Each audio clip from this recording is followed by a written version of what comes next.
છે ને એ તો મને જોઈએ જ. આ જે કંઈ પણ છે બધું એનું જ તો છે ને, એના હકનું છે. અને એના હકનું કઈ નથી છે. તમારું આ ઘર, તમારી સંપત્તિ બધામાં મારો હક માંગી શકું છું. એને વાંચે તો શું બોલી રહ્યો છે?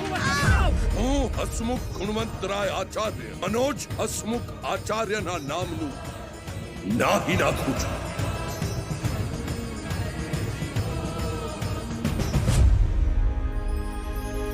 વેરાન થઈ ગયું આ ઘર તમારા ગયા પછી.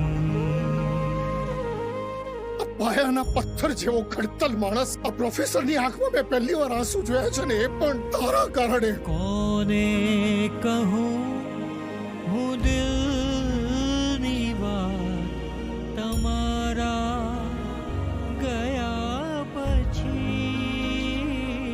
મમ્મી ગઈ એટલે તરત જ પપ્પાએ એમનો સાચો રંગ દેખાડ્યો. આ ઘર જેને પચાવી પાડવાના તું નિષ્ફળ પ્રયત્નો કરી રહ્યો છે ને એ તારે માટે એક મકાન હશે, પ્રોપર્ટી હશે, પણ મારે માટે મારી અને જયાની યાદોનું સ્મારક છે. તારા બાપની મિલકતના 4 ગણા રૂપિયા વસૂલ ના કર્યા ને તો મારું નામ એડવોકેટ રાકેશ ભાર્ગવ નહીં. વધતી જતી ઉંમરના સંદર્ભે વપરાતો આ ગંધાતો શબ્દ સિનિયર જ આ કેસનો પાયો છે.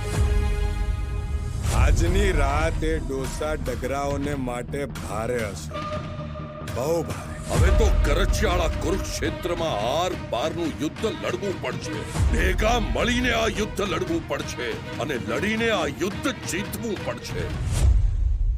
હવે આપણા બંને પાસે સમય નથી. તમારી પાસે જીતવાનો અને અમારી પાસે બગાડવાનો. અહીંયાના વૃદ્ધોની ધ્રુજતી આંગળીઓ ભેગી મળીને મુઠ્ઠી બની છે. આ મુઠ્ઠીને મુક્કો બનતા વાર પહેલા માણસના ઘરમાં જન્મેલા તમારા જેવા સાપોલિયાઓને ખતમ કરી એક નવી સંસ્કારી પેઢીનું સર્જન કરે એવી નિશાળ અહીંયા બનશે. બસ બહુ થયું. યોર ટાઈમ સ્ટાર્ટ્સ નાઉ.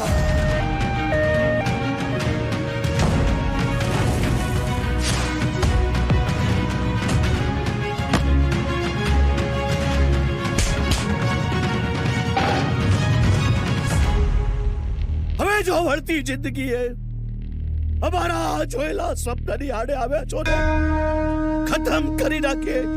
જિંદગી